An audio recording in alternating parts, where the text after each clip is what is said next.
right, so first what I would like to do is introduce the board to you and the people that are going to be over the different areas on Saturday morning. And you're going to see about 100 more volunteers show up Saturday morning. Either they've already filled out their paperwork or they're coming early to do that and they've been through a meeting. So we're just going to start from the beginning. I'm Sheila, and that was Norm that just prayed. And Laura Haas is over there. And so if you have any questions on Saturday morning about anything to do with the volunteer paperwork, or if someone's walking around and they need a volunteer t-shirt, or they're, have questions, maybe there's household children that come in and they're not on the list for some reason, they don't have a ticket. Laura is one of those ones to see. Jen Young is sitting back there in the back, and she's over all the backpack items, the backpack U-Haul. We have a U-Haul this year that she's going to be giving the backpacks out. So any questions about any of that? And that's Jen. And then Kay Dobus is in the back, and she is over the whole shoe area, the shoe store where the runners come back and forth and get the shoes and bring them up to the foot washers, and that's Kay Dobus's baby. So anything goes wrong, it's her fault. No. It's Sarah Wiseman is back there on tech, and she is helping with registration at the registration table. You'll see, if you haven't already looked at the sign-up sheets, there's something that talks about registration table on there. So Sarah's overseeing that and making sure everyone that comes in is on that list, and that they have their tickets and they get checked in. And there's a lot of little things that happen at that registration desk. And then Shannon over here on the side, she is our connection for the foot washing area. If you are going to be a foot washer along with the runners, Shannon is going to be doing the training on Saturday morning at 8 a.m. on those bleachers there in the gym of the YMCA. And tonight, she wants to kind of just spend a couple minutes with anyone that signed up for that foot washing area, and so that she can, talk to you about some of the details about that tonight, just to touch base and to know who is coming on Saturday just for a few minutes. Okay, so we're going to get into this, and I'm going to kind of go through every little moving part and all the things that are offered this year and what's going to happen. I always love sharing the story behind A Day of Hope. So is there anyone in here who has not heard how this all started? Is there anyone who has not heard any of it? Well, so it was in 2014. I had been praying for a long time about how God wanted to use me and Norm. What in the world did he have us here for? Because we have had a home-based business. I've had a home-based business now. It's almost 30 years. And at that time, it was going on, 20 years that I had the business. And so we were together all the time. And I had just been praying, our lives just can't be about us. How do you want to use us in this, or how do you want to use me in this area? Why am I even living here? What is going on? And one morning in my quiet time, 2014, I had been watching a message, and it was a woman going into inner cities, and she was providing a message of hope to these children, and also different supplies, like she was giving out bikes and a bunch of different things. And I couldn't stop crying, and I started praying, why am I crying about this? I don't even understand why this is touching me like it is. And it was like everything kind of went dark, and there was a flyer in front of my face, is how I can describe it, and it said A Day of Hope on it, and there was the date for that next year of August 15th on that of 2015, and backpacks and games and children, all kinds of stuff. And I heard you will do this. It will be called A Day of Hope, and it is for the homeless and the needy children of Horry County. They need to know that they were created on purpose for a purpose. They need to know my son. It was just like that. And then I said, well, Lord, if this is something you want me to do, because I love planning and organizing and getting people together and all that stuff, and I love children, then you have to make it okay with Norm, because I knew he was going to say no, because I was always volunteering us to do all kinds of stuff. And so when I went out and said, hey, I really feel like God's saying this is what he wants me to do, he said, wow, that sounds really cool. How do we do it? Or what do we do? And I said, I don't know, because I thought you were going to say no. So I guess we just wait and see. And it really was immediately. It was like that week. I'd run into people, or we'd run into people that we knew from talking about our business in the area, and they would say things like, my company wants to do something that makes a difference in our community. Do you have any idea what we can get involved in? And I would say, have you heard of a Day of Hope? And I knew they hadn't, because I didn't before then. And I'd say, let me tell you about this. Let me tell you what it is. Let me tell you the vision. Let me tell you the picture. And then slowly but surely, people started coming on board and saying, I want to be part of that. I want to do your volunteer break room. I want to be over the medical area, Little River Medical Center. I want to provide the dental screening, Little River Medical Center. I want to do vision screening. That was Lions Club. So all this stuff started happening, and A Day of Hope was born. So that first year we had over 180 volunteers. We helped over 300 children, and the list just goes on and on and on. So every year, this is our 10th year now here. And this last year, I have friends that just moved to Massachusetts to plant a church, and they had been saying for 3 years, when we move to Massachusetts, we want to bring a Day of Hope there. But I have had so many people say, I want to bring a Day of Hope to my area, and then never really do anything with it. But my friends, David and Margot, are serious about it. We're serious about it. And so we're having our first A Day of Hope in Massachusetts on August 24th. And we have 84 children registered up there. So it's amazing. It's just amazing to see what God's doing through this ministry and what happens. And all the time I'm like, Lord, what am I doing? I don't even know what I'm doing. But then he'll pull someone alongside and be like, hey, I have a question for you. They'll ask a question, and then it's like, okay, well, I didn't even know that that was going to be a question, so let me find out the answer, and then that leads to something else and something else, and it's truly like he's like paving the way. And I have no idea what it's going to turn into, but I do know that this year we have 216 children registered, and so we will see what happens on Saturday. So this is what happens.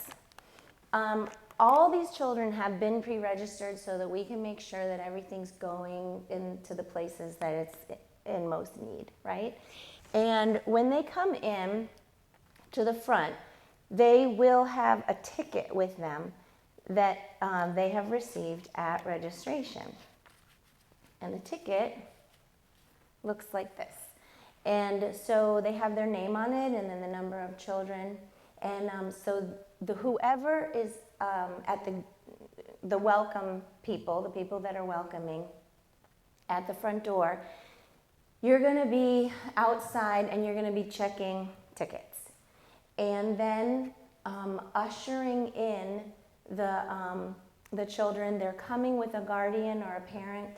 So they do not come, it's not something where the children are dropped off. We have 45 to 50 children coming through their appointments every 30 minutes. And so, there's a flow. It's not 216 children plus their families coming through. Does the ticket have their time slot on it? The ticket has their time slot. Yep, it has their name and time slot, yeah. Is there a certain amount of time before or after that they can come? Or like, what if they show up 2 hours before? They shouldn't show up 2 hours before. We have had people that might show up like 30 minutes before. We have them wait unless unless they can just walk in and it's not, backed up, because they were assigned that time because of having the flow. So we don't really have a waiting area inside for them, and we definitely don't have one this year.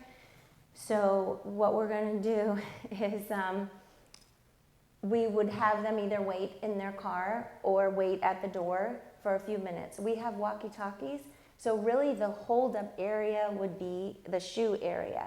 So if we can walkie-talkie back to Kay, y'all at the front door should have a walkie-talkie, but we can walkie-talkie back to Kay and say, how's it going? What does the, foot washing area look like? Because I have the Smith family that's scheduled at 11 and it's 10:30 and they're here. Can I send them back? And she'll say, yeah, go ahead, or just hold off for a few minutes. And we just don't want it to cause this stress. But they could come in if they just come 15, 20 minutes early. They can come in. It's going to take time to get through the registration table anyways, and then they can wait on the bleachers in the gym. Yeah. Okay, so that's the front door, the ticket, and I also have these big, I don't know, we call them cartoon hands. I don't know what they're called, but they're these big kind of hands, Mickey hands, kind of, that the welcomers, the people at the front will wear. I have 5 of those. So it's just to be a friendly face when these children come in. And then at the registration desk, we have a sign-in sheet. We have all of the household names on there, all of the children, all their sizes of shoes, all the information is there. If they don't have a ticket, or they say they lost their ticket, if they come and say, oh, I lost my ticket, I don't have it, then someone has to get either Laura or myself or Sarah, and we can check the list and double check their name on the list. If somebody comes to the front, I'm sorry I'm talking mostly about the front, but that's really the important part in the beginning. So if someone comes to the front and they say, hey, I just heard about this and my friend told me to come on down, we are so sorry, but all of the students that are enjoying this event have been registered, and we have ordered supplies specifically for them. Nobody can come and just show up. And no, we don't have extra supplies, and no, nobody can buy anything. And I'm not being mean, and I'm not being snotty. It's because these supplies were reserved for these children. And these people had to go through a lot. They had to do an online registration, and then they had to come to an in-person appointment. So they had to do a lot, to receive these things. And we've already received their shoes, which are the exact sizes. So no, we do not sell any leftover anything, nothing like that. So we do have a list, Laura has a list of all of the backpack events that are happening in our area.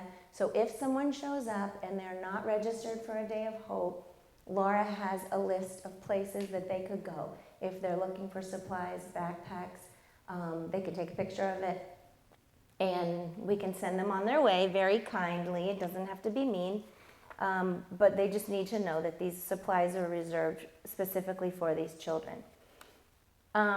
When they come to the registration desk, this is a punch card that they're going to receive, and it has 9 different icons on it that goes to the different areas that we have for the children. So we, at different spots, we'll have hole punchers. So we need someone to either volunteer to be, a hole puncher at a spot or whatever. But we have vision screening with the Lions Club. We have the medical desk with a Little River Medical Center. We have the backpacks outside. We have hygiene kits with the backpacks. We have Kids ID, Identikid kit, which is that safety ID. They're getting coupons for free IDs from the service that comes to the school, and so each child will get 2 free IDs from their school. There's the shoe icon, for foot washing, and then this year we have 2 library what do they call it, Kay? Mobile? Yes, the bookmobile. So we have Horry County and we have also Myrtle Beach. And so depending on where the child lives, they are going to be able to get a library card if they don't already have one, and they also have books to give to the children for free. So that's very cool. That's different this year. One of them will be inside and one of them will be outside. There's going to be, we have a barber in the area that is doing a back to school extravaganza. It's called the Cuttin' Up Barber Shop. And he only does boys' hair, so we only have barber. But we have these coupons or these flyers for the kids to take so that they can attend his event. So that's very cool. I did not hear back from the salon, so maybe we'll have more boys that need haircuts this year. I don't know. These are the Identikids IDs that they will be receiving the coupon for. And then this box is a prayer box. So while they're waiting for their foot washing, and by the way, everything is just for the children. We may have some adults or guardians that are with them say, hey, can I get some shoes? Or, hey, can I get whatever? And the answer is no. And again, I'm not being mean. This is for the children, and we are focused on the children. So everything is about the children and what they're receiving. And so, but while people are sitting and waiting for their feet to be washed and to receive their new shoes, these prayer cards will be there. They can sign them or they can do it anonymously, but I need someone to welcome and then to have people, if they have prayer requests, to put them in this box. I'll have a table for that right inside the gym. These are the things that they're receiving. So this is what the hygiene kit looks like. They're all different as far as the types of shampoo and stuff, but they get shampoo, conditioner, toothpaste, toothbrushes, and deodorant. And then this is their new backpack because this year is clear backpacks, and so backpacks with the school supply kit, and then shoes. So that's just so that you have a visual about what is being offered as far as that goes. Do I have anything else to say? Does anyone have any questions? Kay? Yes. So out back, okay, so the services that we have inside of the gym is the foot washing. As soon as you walk into the gym, after they're checked in, it's the foot washing and the shoe store, and then we have Coastal Carolina will be there, Horry Georgetown will be there to talk about scholarships and financial aid and things like that. Dennis Hubble is going to be there doing the music, and the vision screening will also be in there. Little River Medical will also be in there. Echo won't be there this year, but he says if we hear of anyone that needs housing, he wants, to be able to meet with them. Then when they go outside of the gym at the back door, outside is Bikers Against Child Abuse. And so they're out there, have a tent, they talk to the kids, and it's just really cool, the services that they offer, that support and everything for the children. They give them little tattoos, they can sit on their bikes, take pictures. Then they do their dental screening out in the back. And then there's a, lunch with Salvation Army. And then there's an IC truck that's gonna be back there giving ices to the children, and at the registration desk, y'all will give one ticket per child there. Like we'll put them in a baggie or something, and they'll take those back so that they can hand those tickets in to trade them for an IC at the IC truck. And then there's going to be a fire truck out there that's with the bank, so they can go up on the fire truck, and then the library mobile unit. And then the very last thing they're going to go to is get their backpacks at the U-Haul. And whoever is walking the families, like whoever's bringing wagons, we definitely need wagons. I don't know how many are signed up for, but we definitely need wagons. And just in case it rains, I don't know, because this is rain or shine, But in case it rains, we need some golf umbrellas, the bigger umbrellas, because the people at the backpack station walk the households to their cars and make sure they get there safely and get all of their supplies in there. Does that answer your question? All right, I don't know. Does anyone have any other questions for anything?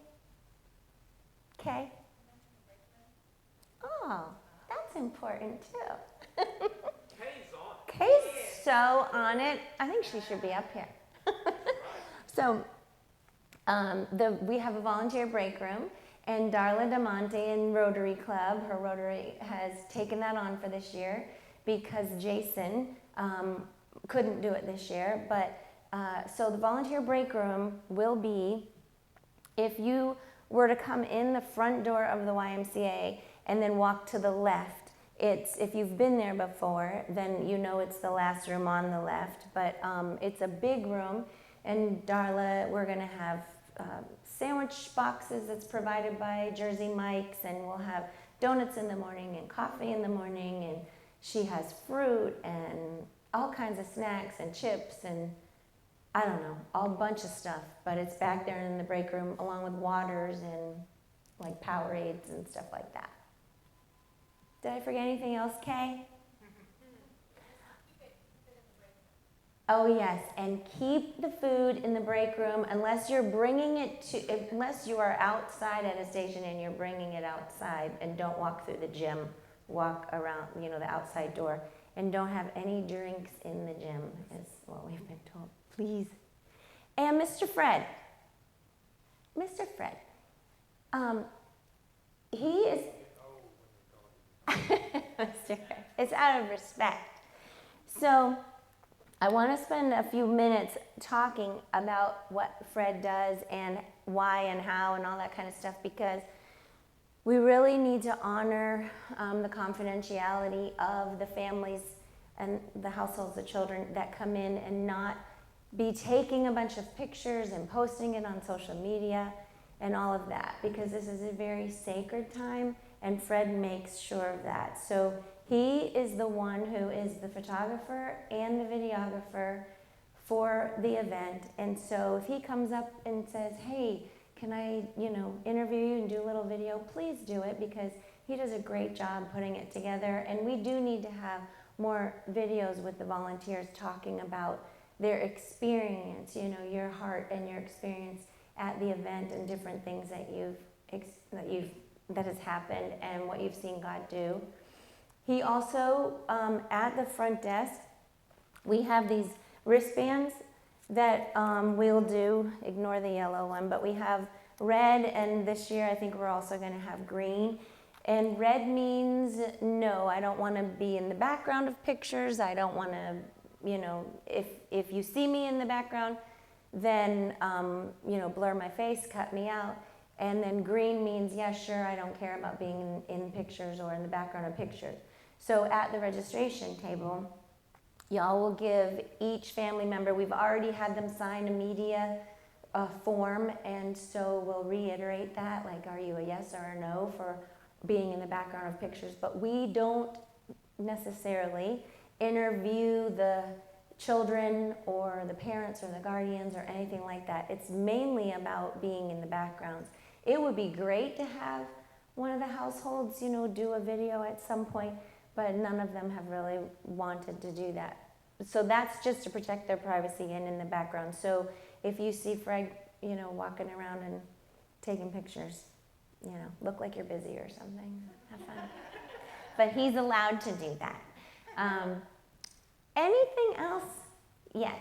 Yeah, I was just wondering, do the greeters have like a certain way that they should greet people? If certain information that they should tell them coming in the door, directions to where stuff is or anything like that? Not necessarily, but it's really important to make sure they have their ticket.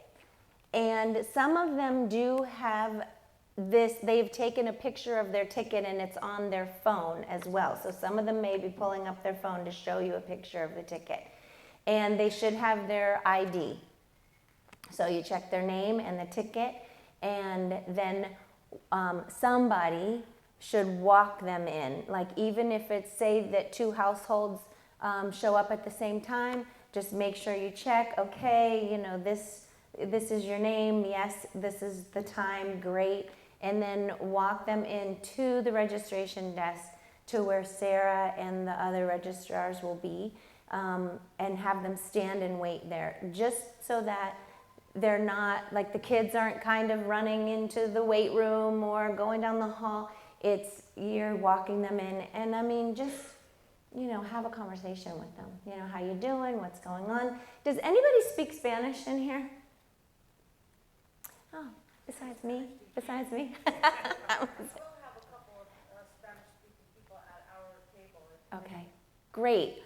Okay, well, so if anybody knows anybody who speaks Spanish and who would come as a translator, I had a few who said that they were. I'm not really sure if Mia will or not, but they're unable. Yes? Okay, good. So if we need anything, and I speak some Spanish as well, more this year than last, but we have quite a few Spanish-speaking families, so I know Lonnie does, and yeah. You speak more than you think you do. All right, any more questions? Yes, Hopti. I swear I remember last year you mentioned how not to label the adults coming in with the children. Yes. They could be grandparents, they could be foster kids. So, Yeah. you know, not to refer to them as mom, dad, because we don't know who they are. Right. Very true. Yes. Hold off on saying, oh, you know, get your mom or your dad or your grandparent. Just, you can say, oh, who are you here with? Who are you here with? You know, you can say that, and they might say, this is my grandmother or my grandfather or whatever, or my neighbor or my friend. But just use their names. What is your name? What is your name? And that kind of thing. Yes, Miss Sarah? Parking. Yeah, Norm, do you want to do this? Because last year was different, right? No, it's just all the way going Far to away exit. from the front door as Yeah. possible. Yeah. All the way on this, when you come to the Y, you split to the right, and you go like you're leaving the Y, and there's parking spots down that way. Like by So the we tried, with the buses and all that, so we try to get all the volunteers down there. Yeah. And then have the households will park out front. And then if we run out of spaces on the side, which I'm sure that we will, then, you know, just park away, yeah, towards the back where the trees are and stuff. The back of the front parking area. Or by the Bark Park. Yeah, by the Bark Park. 9 a.m. is the first appointment. Okay, so that reminds me. So they're opening the doors at 6:45 a.m. and we're gonna go in and start setting it up. And so anyone that can be there for setup, of course, it's more hands makes light work, right? So that's what we need, is the more people to be there to help set up. Everybody who is doing the foot washing or any part of that, because you have to hear about what the runners do. There's a runner assigned to every single foot washer. And so the runners go back and forth to get their shoes. All of the people that are involved in that area have got to be on those bleachers at 8 a.m. for training. Everyone who is setting up a table or a booth or anything like that needs to be set up by 7:30, 7:45. If you're parked out back, and I don't know if the dental truck is coming the night before or the morning of, okay. So we are saving that spot that's like right as they walk out the door, kind of exactly where they were parked last year, to park there. But everyone, I would like every single person, service, all of it, to come inside the gym by 8:40 a.m. so that we can have the group picture with Fred and also the opening prayer, and so that everyone can then be back to their stations by 9 a.m. to receive the first children that come in. And the last children get treated just the same as the first children. So we don't start cleaning up, we don't start packing up, we don't start rolling up the plastic and everything just because there's only 10 children left, or if they're not already through the gym and out back and getting ready to leave, then we're not gonna pack up until they are. Because there's nothing worse than going someplace and feeling like they're done with me, right? So we want these children to know how special they are. And it's all about loving on the children. So if you have, a passion for children, you have a gifting for praying for families, then pray for them. If you just love hanging out with kids and talking to them and being like, are you excited for school? Like, what's going on? Then talk to them. Have a conversation, a relationship. Ask them how everything's going and treat them like they're your family. Anything else? Questions? Did I miss anything? Yes, I did. I'm good. Michael? Why? You want to steal mine? These are an 8 or a 9. My feet are flattening out because of running. All right. Well, am I done? All right. Well, I'm just going to pray us out. But if you have not received your T-shirts or that yet, or you're collecting them for somebody that's coming with you, please do that. The paperwork's over there. The sign-up sheets are over there. If you have any questions, we'll be here. But I'm going to go ahead and pray us out. And Shannon is over here. And anyone that is doing anything to do with the foot area, please see Shannon. All right. Heavenly Father, I thank you so much for just making tonight happen. I thank you that the power is back on in this building. I thank you that the storm has blown through. Lord, I thank you for perfect event weather, whatever your choice is for Saturday. I thank you for the children that you're going to see come through that door, Lord, and I thank you for the volunteers that you're bringing as well. I thank you for these volunteers tonight for taking their time. I thank you for everything that you have provided, for all the donations and the hearts to serve. And I just pray that we would not miss anything that you have planned and that you would be the one to get the glory. In Jesus' name, amen.